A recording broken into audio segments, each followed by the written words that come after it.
25 लाख नहीं किया था। जो अजान सुन के रसूलुल्लाह के नाम पे अंगूठे चूमता है, अल्लाह उसको अंधा होने से बचा लेगा इंशाअल्लाह। और जिसने अजान सुनी, अजान का जवाब दिया, फिर ये दुआ पढ़ी जो मैंने पढ़ी अभी आपके सामने पढ़ी, आका फरमाते उस वक्त तक जन्नत में कदम नहीं रखूंगा जब तक कि ये अमल करने वाले को अपने साथ न ले। हाथ से आदत आसान है ना, कितना आसान, जन्नत बहुत आसान है, वो तो निहायत सस्ता सौदा बेच रहे हैं जन्नत का, हम मुफलिस क्या मोल चुकाएं अपना हाथ ही खाली। सब मिलकर दुरूद शरीफ पढ़ें।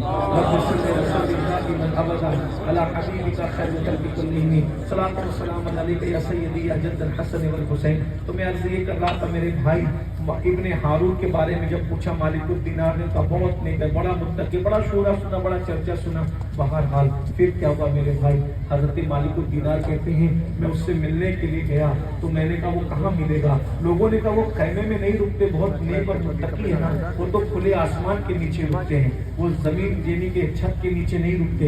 मैंने कहा चलो अब तो और मिलना बनता है। मैं ढूंढते ढूंढते गया तो मैंने देखा खुले आसमान के नीचे पहाड़ों के दामन में एक बंदा है, एहराम की हालत में है, खुले सर है और उसके पैर में जंजीर है, और उसने जंजीर अपने हाथ से पकड़ रखी है और रो रहा है और कहता अल्लाह मुझे माफ कर दे, अल्लाह मुझे माफ कर दे, अल्लाह मुझे माफ कर दे। मैं जैसे ही गया तो मेरे कदमों की आहट सुन के उसने जल्दी जल्दी आंसू पोंछ लिए, मतलब वो रियाकार नहीं था, पीवर आदमी था, उसने जल्दी जल्दी आंसू पोंछ के आंसू छुपाने की कोशिश की।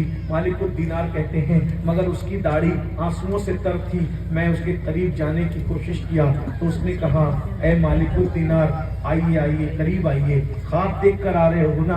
ख्वाब देखा है ना कि इब्ने हारून का हज मैंने रद्द कर दिया, जाके उसको बता दो, इत्तला कर दो कि हज रद्द कर दिया। हजरत मालिकुद दीनार कहते हैं अरे ये तो बड़ा पहुंचा हुआ है, मेरा ख्वाब भी जानता है, ख्वाब का मजमून भी जानता है। उस तो कहा आप तो बड़े पहुंचे भी लगते हैं हजरत। कहा हजरत नहीं, पहुंचे हुए नहीं, ये कोई करामत नहीं है, ये तजरिबा है मेरा, मैंने असल में तजरिबा किया है।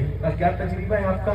तजरिबा ये है कि मैं 40 साल से हर साल हज पे आता हूँ और हर साल एक वली को बशारत होती है कि जाके इत्तला कर दो कि हमने इब्ने हारून का हज रद्द कर दिया। तो कहीं ये पहले साल की बात नहीं है, ये 40 साल से मेरा हज रद्द हो रहा है।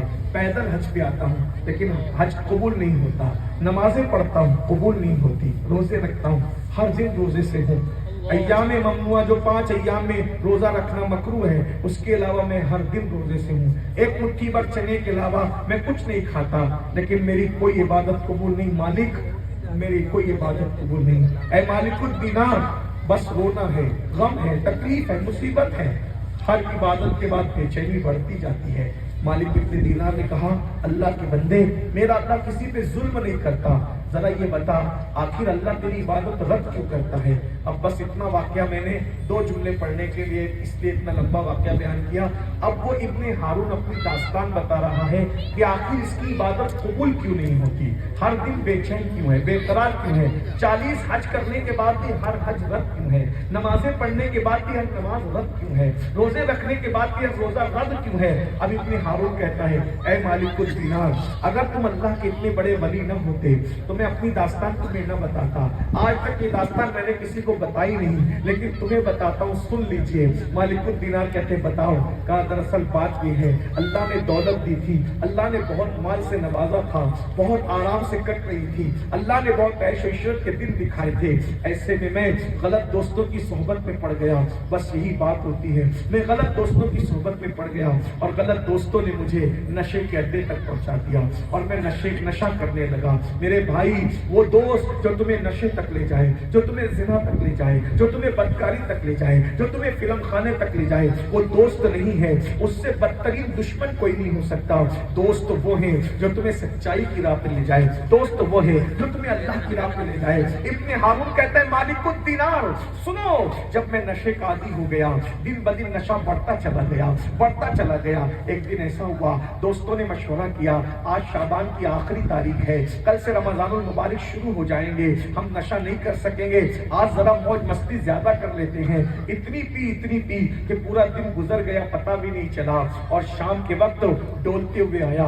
अभी तक मेरी माँ को पता नहीं था कि मैं नशा करने लगा हूँ, सिर्फ मेरी बीवी को मालूम था कि मैं नशा करता हूँ। मैं जब आया रास्ते में मेरी मुलाकात घर की चौखट पर मेरी माँ से हो गई। माँ ने पहली मर्तबा دیکھا, مجھے نشے کی حالت میں دیکھا. رمضان المبارک کا چاند نظر آ چکا تھا, لوگ تراویح کی تیاری کرتے ہوئے مسجدوں کی طرف روانہ ہو رہے تھے, اور میں نشے میں دھت ہو کر, نشے میں چور ہو کر اپنے گھر کی دہلیز پر کھڑا تھا. میری ماں نے پہلی مرتبہ مجھے حالت نشہ میں دیکھا. نشے میں دیکھ کر ماں غصے میں اپنے آپ پہ قابو نہ رکھ سکی, اور میری ماں نے میرے منہ پر پہلی مرتبہ ایک تماچا مارا. میں اپنی ماں کا بڑا وفادار تھا, اپنی ماں کا بڑا فرما بردار تھا, اپنی ماں سے بڑا پیار کرنے والا تھا. جب میری ماں نے میرے منہ پر ایک تماچا مارا, چونکہ میں نشے میں تھا, اپنے آپ پہ قابو نہ رکھ سکا, شیطان نے مجھے اپنا علیہ کار بنا لیا, شیطان نے مجھے اپنا کھلونا بنا لیا. جب میری ماں نے ایک تماچا میرے منہ پہ مارا, میں نے پلٹ کر اپنی ماں کے منہ پہ تماچے پر تماچے, تماچے پہ تماچے مارتا رہا, اور ماں کو اتنا مارا کہ مارتے مارتے میں نے اپنی ماں کو اٹھا کر تندور کے اندر پھینک دیا. جلتے ہوئے تندور میں اپنی ماں کو پھینکا. پھر اس کے بعد مجھے پتا نہیں چلا کہ کیا ہوا. میں نشے میں تھا, مجھے کچھ بھی خیال نہیں. میں جب صبح کے وقت نشہ ختم ہوا اور میری آنکھ کھلی تو میں نے اپنی بیوی کو آواز دی, میری بیوی کو میں نے پکارا. بیوی نے بہت تلخ جواب دیا. ایسا تلخ جواب میری بیوی نہیں دیتی تھی. میں نے پوچھا, اے فرما بردار وفادار بیوی, آج تم اتنے تلخی سے جواب کیوں دے رہی ہو؟ تو میری بیوی نے کہا, میں تو تیرے نشے کے خاتمے کا انتظار کر رہی تھی ظالم, تاکہ تیرا نشہ ختم ہو, میں گھر چھوڑ کر کے چلی جاؤں. جو اپنی ماں کا نہ ہوا وہ میرا کیا ہو سکتا ہے؟ ابن ہارون کہتا ہے, میں نے بیوی سے پوچھا ماں کو کیا ہوا؟ کہا, دیکھ تیری ماں. میں نے دیکھا میری ماں جلی ہوئی روٹی کی طرح پڑی ہوئی تھی, میری ماں مردہ تھی, میری ماں مکمل جل گئی تھی. میں نے تڑپ کر روتے ہوئے بیوی سے پوچھا ماں کو کیا ہوا؟ تو اس وقت میری بیوی نے کہا, ماں نے ساری داستان بتائی, تم نے ماں کو جلتے ہوئے تندور میں پھینک دیا. میرا کلیجہ کانپ گیا, ہائے یہ کیا کیا میں نے. لیکن پچھتاوے سے کا ہوت جب چڑیا چگ گئی ہے. نشے نے مجھے صرف ماں کا ماں کو مارنے والا نہیں, ماں کا نافرمان نہیں, بلکہ ماں کا قاتل بنا دیا تھا. آج میں ماں کا قاتل تھا, قاتل.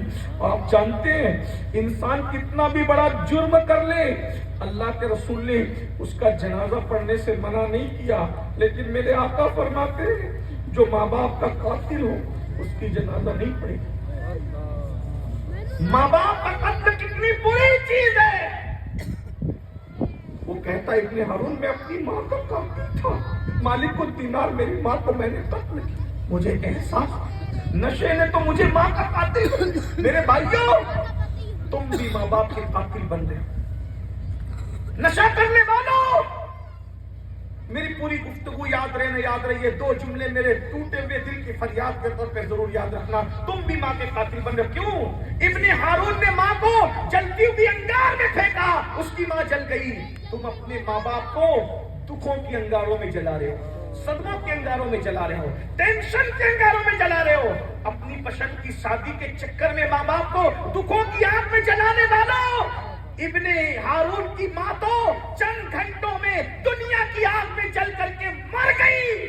تم تو ہر پل اپنے ماں باپ کو ٹینشن اور دکھوں کی آگ میں جلاتے ہو. تم گھنٹوں لڑکیوں سے بات کرتے ہو, کبھی 5 منٹ اپنے ماں باپ کے پاس بیٹھ کے خیریت بھی پوچھتے ہو. سب کے پاس جانے کے لیے ٹائم ہے, ماں باپ کے پاس بیٹھنے کے لیے تمہیں ٹائم نہیں.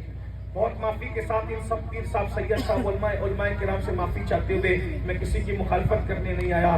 اپنے پیروں کے ہاتھ چومنے کے لیے تو ایک دوسرے کو دھکا دیتے ہو, کیا اپنے ماں باپ کے ہاتھ بھی چومتے ہو؟ جو اپنے ماں باپ کے ہاتھ نہ چومے, ماں باپ کو دکھ دے, دوا کے لیے ترسا دے, ان کو گالیاں دے کے بڈھا بڈھی کہے, کسی بھی پیر کا ہاتھ چومنا تمہیں جنت میں نہیں لے جا سکتا. پوچھ لو ان سیدوں سے, پوچھ لو ان علماء سے. ہم اپنے آپ کو کچلانے کے لیے نہیں آئے ہیں, ہم تمہیں شریعت بتانے کے لیے آئے ہیں. سیدوں کے اور پیروں کے ہاتھ چومنا تمہیں اسی وقت جنت میں لے جائے گا جب تم اپنے ماں باپ کے بھی ہاتھ چومتے ہو اور ماں باپ کی خدمت کر کے ماں باپ کو راضی کرتے ہو. یہاں نذرانہ دینے کے لیے بھیڑ ہے اور ماں باپ دوا کے لیے ترس رہے نہیں. یہ ہمارا دین نہیں ہے. ان کے نذرانے قیامت کے دن ان کے منہ پہ مار دیے جائیں گے جنہوں نے ماں باپ کو دواؤں کے لیے ترسایا. ہمیں دعوت دینے کے لیے بھیڑ لگاتے ہو اور ماں باپ کو روٹی کے لیے ترساتے ہو. نہیں, یہ دین نہیں. جاؤ پہلے اپنے ماں باپ کی خدمت. رسول اللہ نے فرمایا ماں باپ کی رضا میں اللہ راضی, ماں باپ کی ناراضگی میں اللہ ناراض. ارے ماں منع کر دے تو وہ